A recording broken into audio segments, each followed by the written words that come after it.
الله سبحانه وتعالى قال من أحياها كأنما أحيا الناس جميعا. أحمد حسام، فني إسعافات طوارئ. صار لي تقريبا 2 سنين.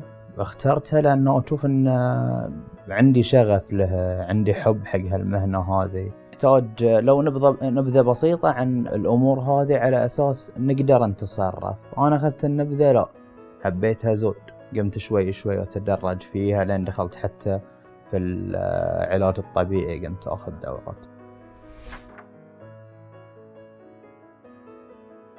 هم يتخيلون أن المسعف يعيش حياته طول عمره يعاني إنه قاعد يشوف وكذا.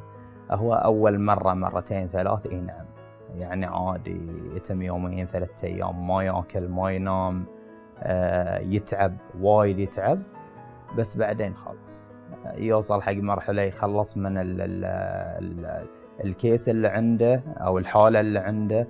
ها شباب شو الغدا، ها شباب شو العشاء، يصير الموضوع جدا طبيعي.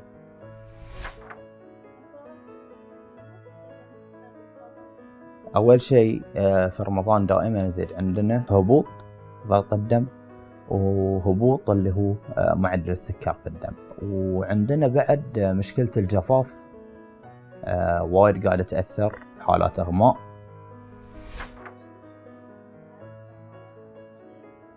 في شغلة موجودة في كل المسعفين، وايد توتر، خوف على المريض. أنا لما أستلم إصابة بوصلها المستشفى، أتعامل معه كأن قاعد أتعامل مع واحد من أهلي، فأحاول أقدم له كل ما أقدر.